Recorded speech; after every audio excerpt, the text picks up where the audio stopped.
Hi, so welcome to part C of our project, financial aid. So one of the shorter parts of the project, but probably one of the most important parts for you as a student, because of course you want to find out how much is it going to cost for me to attend a particular university and how am I going to pay for it. So let's get started. So one of the things that we're going to do is we need to go to our financial aid department of our university. Now, there are several places that you can find this information. Some universities will actually have a link to financial aid at the very top of the screen, along with some of their other direct links.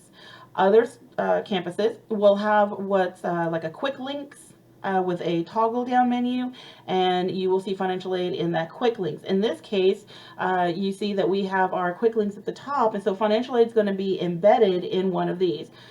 For you, if this is the case, you're going to probably find financial aid under admissions, and that's because admissions and financial aid tend to go hand in hand. So let's go ahead and click on financial aid. And when I do, you can see like, whoa, there's like a whole financial aid page, a lot of information on here. So one of the first things I want to point out is that for your project, you have to find the financial aid contact information.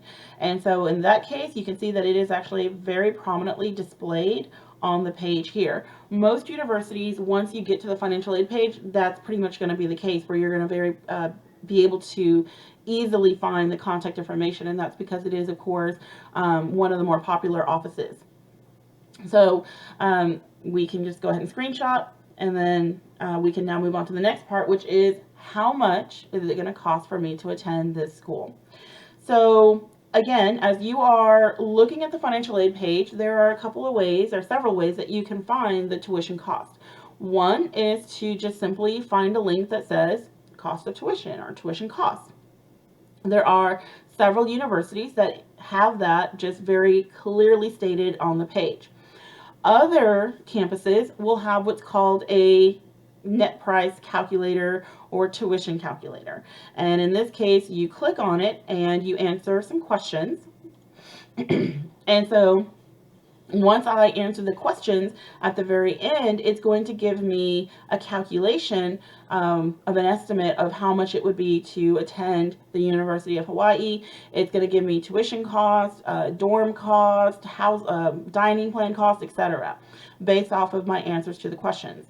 Now, in this case, I just want to find the tuition. I don't need all this, extra stuff. Well, again, you can see that there is a button here called the student budget. So if your particular university does not have a direct link that says tuition, if you have found the calculator but you still haven't found just the tuition cost, then you may end up seeing links like this where it's the student budget, the student estimator, tuition estimator, things like that. It all kind of leads to the same thing, which is the cost of attendance. Da, da, da, da.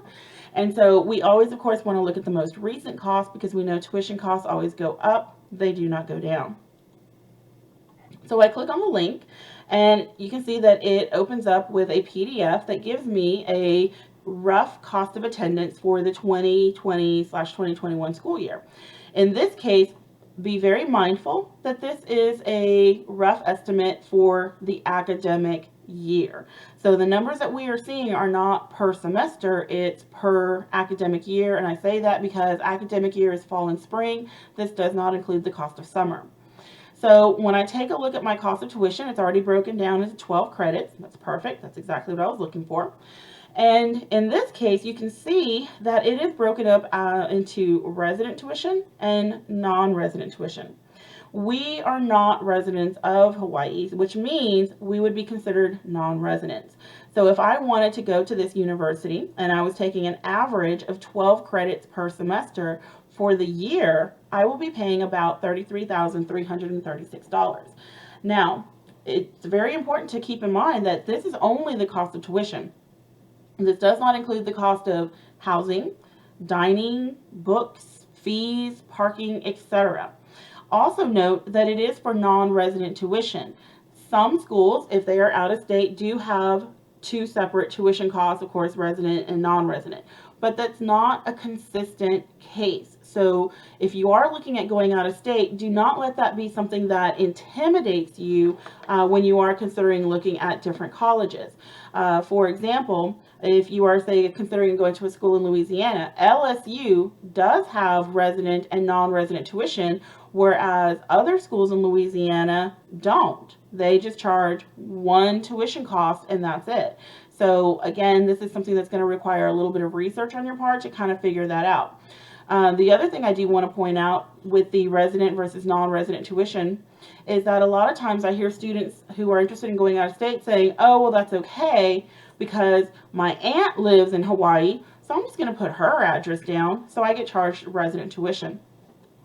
It's not as easy as that. It actually takes about 6 to 12 months to do what's called establishing residency. And in that situation, what you're doing is showing that you are living in that location for 6 to 12 months. So it's not a matter of I can just write my aunt's address and now they're going to think that I live there. If that's something you are wanting to do, you would actually have to start pretty far ahead of time with some kind of documentation like a bill or driver's license address change indicating that you have actually been a resident of that state for at least 6 to 12 months. But again, it's all going to be about research and taking a look at what are your options. Does your school even charge, an either or tuition, or is it just one cost? All right, so let's go ahead and we're going to go back. So let's say though that I'm still having trouble finding my cost of tuition. So we can go to our handy dandy search bar, and when I click on my handy dandy search bar, you can see that bam, tuition comes right up at the very top. So we're going to go ahead and click on this and we get a slightly different page, but we still have a link that shows our tuition and fees. So let's go ahead and click on that. And what you see here is it is slightly different. Rather than showing you the cost per year, it is showing you the cost per semester broken down by credit hours. So if we take a look at our tuition cost, you can see it has resident versus non-resident. And it gives us that cost for 12 plus hours, the average being about $17,000. This works out to what we saw on the other page when it was the year combined. Now, I do also want to point out something else that is very common for many schools, and that is you'll notice that you have several tuition price points depending on the program. So you have just your general undergraduate tuition cost. So if I would say a history major, and my major has no additional fees or requirements, then I have this cost for my tuition that I can go off of. But if I am, say, planning to be an architecture major, you can see that for whatever reason, my going into architecture is actually going to cost me a bit more than the general undergraduate tuition. This is, like I said, not uncommon for schools to have programs that actually charge more depending on the program that you as a student are going into. Now, for the sake of the project, you can just put the general tuition down and that's fine. But on a personal note, I do highly recommend that you look to see, what exactly are you going to be paying? Because again, you want to make sure that you have enough financial aid to cover the cost of what you need. So speaking of covering costs, let's talk scholarships. I need to pay for this stuff. So if I go back to, my University of Hawaii page, then I'm going to go back to financial aid. So let me go back. Okay. And so when I am at my financial aid page, one of the things that it gave me was a link that said types of financial aid. So I'm going to go ahead and click on that because I'm looking for scholarships. That's exactly what I'm looking for. That's exactly what I needed. And so you can also see, though, that there is some information on here about different types of aid, such as grants, scholarships. It does give you a little bit of information about loans and so forth. And so in this case, though, I want to find out information about scholarships because, of course, my project is asking me to find information about scholarships. And so again, you can see it's giving me a bit of information. There's a little bit of information about this State of Hawaii Plus scholarship, this teacher education scholarship. And if I scroll down even more, you can see there's a link here that says scholarships. And whoa, take a look. Now I have a page that is exclusively scholarship listings. Now, I do want you to kind of notice that these scholarships are for the university as a whole.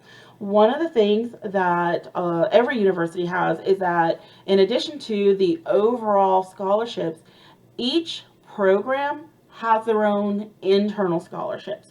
And those are many times not advertised on the main university page. Those you will find within the department pages. Sometimes they don't even advertise them on the department pages. Sometimes you actually have to go to the department themselves to inquire about department scholarships. And I actually pulled this up earlier to show you. So this is the architecture page. And so here's actually a list of the scholarships that are available for architect students. If you notice, none of these are linked. That means that if I was interested in applying for any of these, I would actually need to go to the architecture program, or I would need to call someone in the department and ask them specifically about architecture scholarships. So I do want to point that out to you. So you have your overall university scholarships as well as your department scholarships. So, but for the sake of your project, you can pull information from any of these so that you can put that on there. So, awesome. Time to move on to part D.